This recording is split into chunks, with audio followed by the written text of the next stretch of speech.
Welcome to zero loss option trade speedearning.com। दोस्तों आज बात करते हैं कैसे पिछले 50-60 सालों की जर्नी में मेरे फादर के उठाए हुए एक कदम से आगे उनका फाइनेंशियल बेस इतना स्ट्रांग हो गया कि फाइनेंशियली उनको किसी बात की कमी नहीं रही।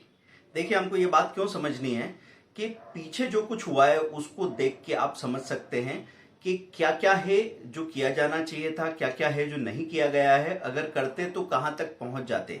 तो मैं ये कहानी सुनाना चाहता हूं अपने पिता के बारे में, अपने फादर के बारे में। ये डेटाबेस की तरह, मतलब ये मेरे पर्सनल स्टोरी की बात नहीं है, ये बात है आपके पास एक डेटा है जिसको अगर हम ऐसे समझे जनरलाइज करके कि जैसा मेरे फादर की जिंदगी वैसे आपके फादर, आपके दादाजी की जिंदगी होगी, उन्होंने क्या क्या डिसीजन लिए, कुछ लोगों ने लिए, कुछ लोगों ने डिसीजन नहीं लिए। मेरे फादर गवर्नमेंट सर्वेंट थे और तृतीय श्रेणी के कर्मचारी रहे, फिर प्रमोट होके सेकंड क्लास, फिर फर्स्ट क्लास ऑफिसर बने। तो शुरुआत में ऐसा था, उनकी सैलरी थी 105 रुपए, और 105 रुपए उस वक्त ऐसा नहीं, बहुत कम नहीं थे, 1965 की बात कर रहा हूं। तो उनका घर चल जाता था, लेकिन ऐसा होता था ना कि उस जमाने में आपके दो भतीजे, दो भांजे आपके पास आके पढ़ रहे हैं, तो उनका भी खर्चा चल रहा है। अब खुशी खुशी मेहनत करके काम कर रहे हैं, पर 15-20 रुपए का उधार लेना पड़ जाता था। ऐसे में कलेक्टर ने कहा कि नहीं, 5 रुपया कटेगा आपका और वो पोस्ट ऑफिस की सेविंग स्कीम में जाएगा। तो बहुत बुरा लगा, लेकिन ऐसे करते करते महीने भर में 60 रुपए, 2 साल में 120 रुपया, और बढ़ के जब 150 मिला तो लगा कि अरे ये तो बढ़िया बात है। क्योंकि जो पैसा आपकी जेब से निकल के चला जाता है ना, पहली बात तो वो बच जाता है। मैं हमेशा बोलता हूं कि आपके पैसे को सबसे ज्यादा खतरा किससे है? इंश्योरेंस कंपनी से नहीं है, स्टॉक मार्केट से नहीं है, क्रिप्टो करेंसी से नहीं है, गोल्ड सिल्वर से भी नहीं है। खतरा है आपकी और आपकी फैमिली से। अगर पैसा दिखा कि वो पैसा खर्च हुआ, ऐसा कहते हैं ना कि बेटा ब्याह तो गया, नोट थोड़ा तो गया, खर्च हो जाता है।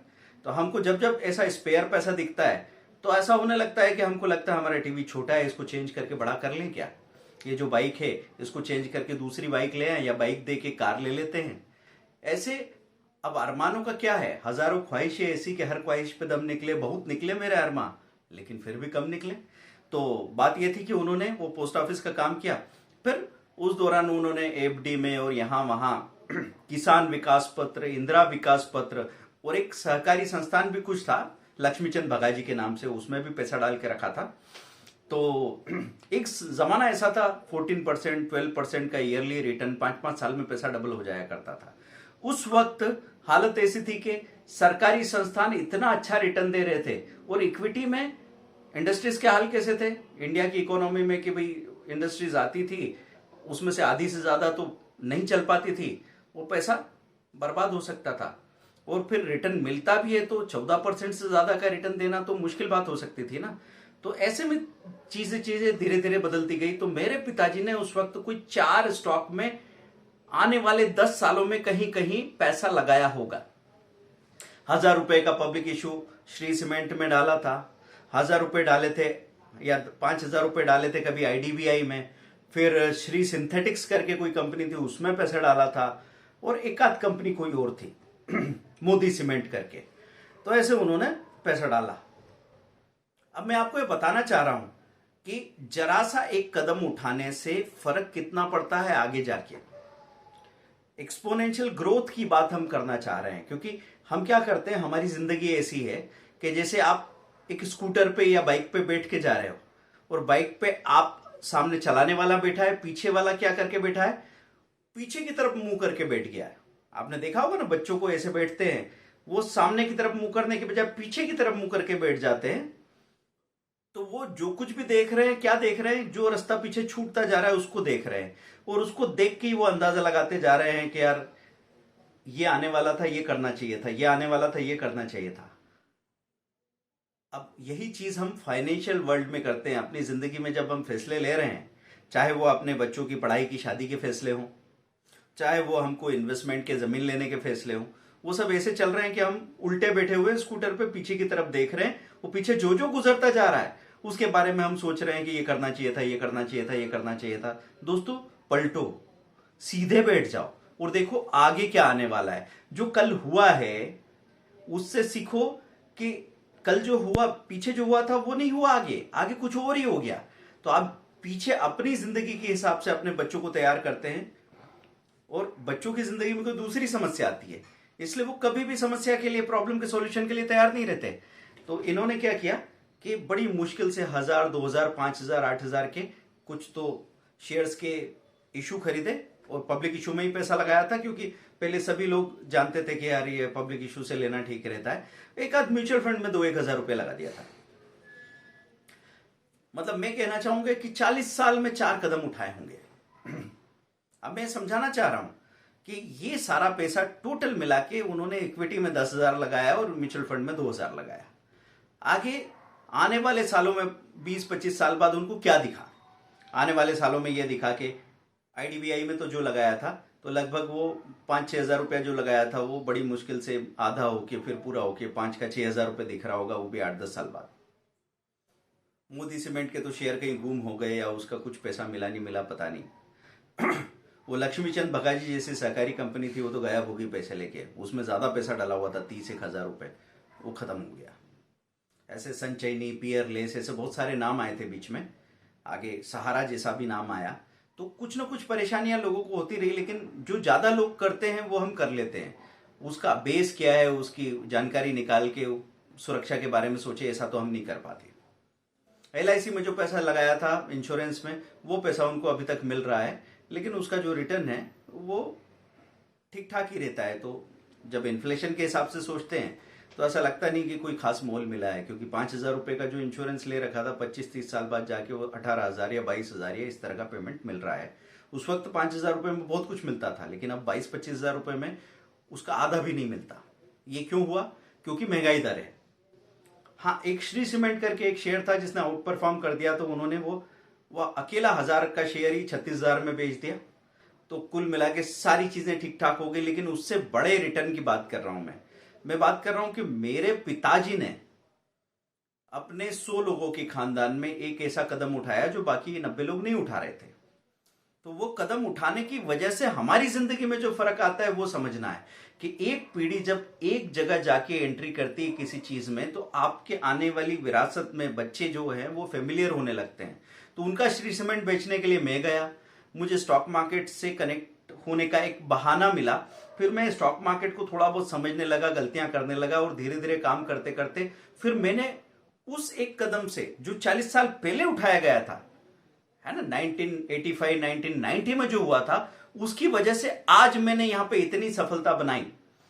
तो उस सफलता की वजह से मेरे पिताजी जो आज 78 की एज है या पैरालिसिस में पिछले 5-6 सालों से, उनको कोई फाइनेंशियल प्रॉब्लम नहीं है। अब ये नहीं कहूंगा कि वो पैसा उन्होंने नहीं बनाया, मैंने बनाया। देखिए, बात ऐसी है कि एक पीढ़ी शुरुआत करती है, एक पीढ़ी नींव बनाती है, दूसरी पीढ़ी दीवार बनाती है, तो तीसरी पीढ़ी छत बनाती है, लेकिन शुरुआत की है उस नींव बनाने वाले ने। आज मैं जो कुछ उनको प्रोवाइड कर पा रहा हूं, ये मैं नहीं कर रहा हूं। ये बात यह है कि एक इंसान ने उस वक्त कोई चीज की शुरुआत की थी, उसको उसके रिवार्ड मिलते हैं। इमोशनली, सोशली, साइकोलॉजिकली, फैमिली के लेवल पे चीजें सही होगी कि नहीं होगी, लेकिन आपने अगर पैसा इन्वेस्ट किया है तो बदले में पैसा तो मिलेगा ही मिलेगा। और मेरे पिताजी ने तो प्यार भी इन्वेस्ट करके रखा था, टाइम भी इन्वेस्ट किया था, तो पैसे के साथ मुझे प्यार और समय भी उनको देना बनता ही है। तो ये कहानी मैं आपको यहाँ समझाना चाह रहा था कि एक छोटा सा कदम उठाने से कैसी एक्सपोनेंशियल ग्रोथ होती है, और लोग यहाँ पे हमेशा अपने आप को चेंज करने से डरते रहते हैं। आगे एक वीडियो में मैं बताने वाला हूं कि स्टॉक मार्केट की सबसे बड़ी एंट्री की या उसमें बने रहने की सबसे बड़ी 5 प्रॉब्लम्स क्या है, और उसके सबसे इजी 5 सॉल्यूशंस क्या है। उसमें आप डिटेल में समझेंगे कि कौन सी चीज है जो हमको रोक लेती है। वो हमको स्टॉक मार्केट में से घुसने से रोक लेती है, वो हमको कमोडिटी में घुसने से रोक लेती है, वो हमको क्रिप्टो करेंसी की तरफ सोचने से भी रोक लेती है। मतलब कोई चीज को आए को 10 साल हो चुके हैं दुनिया में, वो चारों तरफ जब फैल चुकी, तब तक तो हमने उसका नाम भी ठीक से सुना नहीं और उसके बारे में जानने की इच्छा भी नहीं जागी। उसके बाद धीरे धीरे हम उसके बारे में पता करना शुरू करते हैं, और इससे क्या होता है पता है? आने वाली जनरेशन, आपके बच्चे इतना ज्यादा लेट हो जाते हैं कि वो हमेशा ही पीछे रहेंगे। आपकी जरा सी लापरवाही, मतलब अगर मैं आपसे कहूं कि जान का खतरा होता है, या आपने कोई ऐसा रिस्क लिया होता कि घर मकान दुकान बेच के आपको कुछ करना होता, तब तो मैं मान जाऊं कि भाई ये तो करने लायक बात नहीं थी। लेकिन आपके पान बीड़ी के खर्चे में जो चीज होना पॉसिबल थी, वो भी आपने सिर्फ इसलिए नहीं की कि भाई मुझे लगा कि होगा यार, कुछ ध्यान नहीं दिया। और बाद में जैसे ही उसका रिजल्ट देखा तो आपको लगता है कि अरे यार ये क्या कर दिया। फिर भी ये जानते हुए भी आगे आने वाली चीजों में हम लेट होते ही रहेंगे। जैसे क्रिप्टो को अगर किसी ने मिस कर दिया तो अभी वो एनएफटी को या डिजिटल एसेट को मिस कर जाएगा। नॉन फंजिबल टोकन करके एक चीज आई है जहां पे आर्ट पीसेस लाखों लाखों रुपए में बिक रहे हैं। लेकिन हम क्या कहेंगे कि अरे पता नहीं क्या है, मुझे तो समझ में नहीं आता। तो समझने की कोशिश करो ना भाई। हम पता नहीं किस किस की जिंदगी में नाक घुसा के उसको समझने की कोशिश कर रहे हैं कि पड़ोस के ये जो इनकी मैरिज में क्या प्रॉब्लम आ रही है, उनकी बेटी की सगाई क्यों नहीं हो रही है, या फिर इसके बच्चे का पैकेज कम क्यों है, या क्रिकेट में ये जीत क्यों नहीं पा रहे, इससे कैप्टन से क्या गलती हो रही, विराट कोहली ने ये गलती कर दी। ये सब बातें तो हम कर रहे हैं, हम नेताओं के चालों का विश्लेषण कर रहे हैं। लेकिन जो चीज हमारे लिए कुछ कर सकती है, जिसमें हम कुछ बदल सकते हैं, जिसमें हमारा रोल है, उस पर हमारा ध्यान क्यों नहीं है? क्योंकि ऐसी कोई भी चीज जो असल में हमें प्रभावित कर सकती है, उसको छूने में हम लोग डरते हैं। तो दोस्तों, वे पिताजी की कहानी जो मैं अपने फादर की कहानी सुना रहा था, उसमें मैं यही बात कर रहा था कि एक कदम आपने बरसों पहले उठाया हो तो वो जरा सा वहां से फर्क होता है। जैसे मैं कहूं कि बेंगलोर से एक फ्लाइट चली और वहां पायलट ने अगर 5 डिग्री से चेंज कर दिया अपने रूट को, तो वो दिल्ली में उतरने के बजाय कोलकाता में उतर सकती है फ्लाइट। मतलब यहां से तो ये रास्ता ए से चेंज होगा, लेकिन धीरे धीरे बढ़ते बढ़ते ये दूरी इतनी हो जाती है। यही बात आपको समझनी है। मैं अपना भी एक एग्जांपल दूंगा कि जब मैं अपने कॉलेज ईयर्स में गया फर्स्ट ईयर में, तो उस वक्त कंप्यूटर्स नए नए आए थे, 1991 की बात है। तो उस वक्त कंप्यूटर क्लासेस होती थी, बेसिक लैंग्वेज का एक कोर्स हमने ज्वाइन किया। कोई तो इंस्टीट्यूट था, उसने हमारा एक स्कॉलरशिप एग्जाम लिया और फिर स्कॉलरशिप में हमको सिलेक्ट कर लिया, और 1200 रुपए की बजाय 600 रुपए लेके उन्होंने बेसिक का कोर्स कराया। अब बाद में जब हम इंस्टीट्यूशन चला रहे थे, स्कूल चला रहे थे, तो हम समझ गए कि डिस्काउंट वगैरह क्या चीज थी।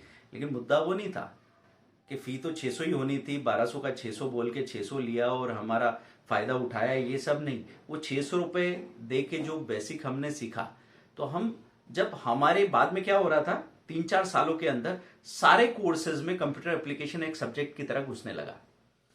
एनवायरमेंटल साइंस और मार्केटिंग मैनेजमेंट, ये नए नए सब्जेक्ट की तरह सारे प्रोफेशनल कोर्सेज में शामिल किए जाने लगे। उस वक्त जिन लोगों ने कंप्यूटर देखा नहीं था, तो वो इनपुट आउटपुट पेरिफेरल डिवाइसेस की डेफिनेशन याद करते करते मरे जा रहे थे। उनको समझ में नहीं आ रहा था आखिर ये चीज है क्या। और हमको बड़ा ज्यादा प्रिविलेज मिल रहा था क्योंकि हमने वो चीज देख रखी थी। बस फर्क इतना सा है, वो 600 रुपए जो हमने एक्स्ट्रा दिए, जो देना बिल्कुल जरूरी नहीं थे, बल्कि ये कहें कि जैसे इंडियन सोसाइटी की सोच में तो ये कहा जा सकता है कि एक आदमी वहां कुछ बेच रहा था और हम जैसे कुछ बुद्धू लोग जाके उनसे बुद्धू बन के उनको पैसा दे के और उस चक्कर में फंस गए और हमने वो कोर्स कर लिया। ऐसा हम सोचते हैं, क्योंकि किसी को पैसा देते ही हम बुद्धू हो जाते हैं, होशियार नहीं बचते। लेकिन उस बुद्धू होने से हम जिंदगी में कई गुना आगे बढ़ पाए।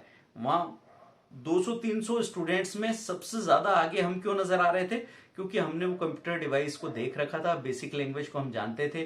तो बाकी जितनी 4 प्रोग्रामिंग लैंग्वेज जैसे कोबोल, पास्कल या फोर्ट्रॉन, उसके बारे में भी हमको आइडिया हुआ। आगे जो एप्लीकेशंस आए विंडोज वगैरह, उसको भी हम कहीं समझ पाए।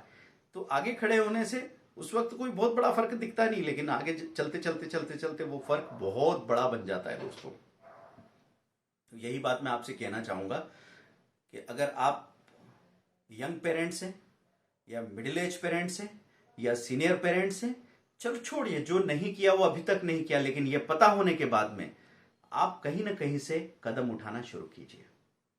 अगर आप में निर्णय लेने की क्षमता है तो कोई छोटा सा एक पेड कोर्स लेके उससे शुरुआत कीजिए।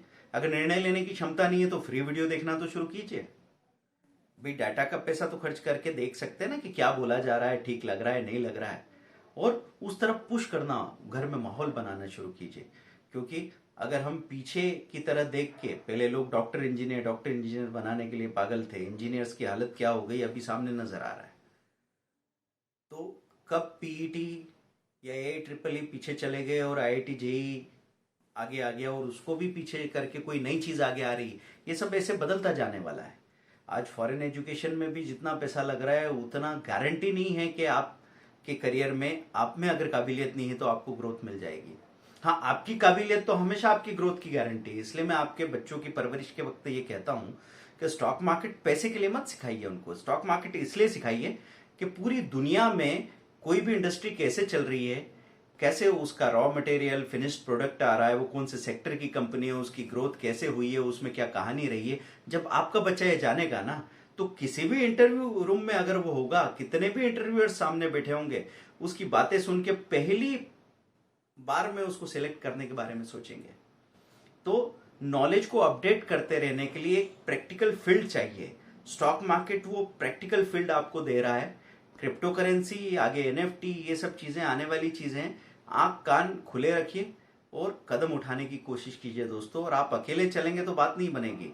इंजन अकेला कहीं भी कितनी भी तेजी से पहुंच जाए, लेकिन इंजन का असली काम है डब्बों को साथ लेके अगर वो आगे जा सकता है, भले स्पीड आधी हो तो भी आगे बढ़ने का मजा है, क्योंकि असली पर्पस पूरा हो रहा है कि आप कई सारे लोगों को यहां से वहां पहुंचा रहे हो।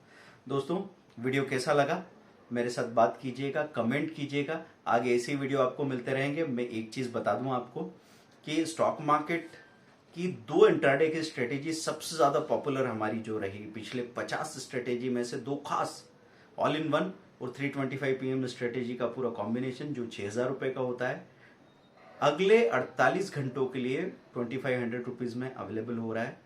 ये स्ट्रेटेजी भी साथ में, स्क्रीनर भी साथ में। आप 3 मिनट के अंदर डिसाइड कर सकते हैं कि सबसे अच्छा स्टॉक कौन सा है, उसको खरीदा, स्टॉप लॉस लगाया और स्क्रीन को 1 घंटे के लिए छोड़ दिया। देखिए किस तरीके से आपके रिजल्ट बदलते हैं। 1:5 या 1:10 तक का भी आपको रिस्क रिवार्ड रेशो मिल सकता है दोस्तों। आप पैसा बनाएंगे आराम से। एक छोटा सा कदम उठाइए और देखिए क्या हो रहा है। Thank you very much, bye.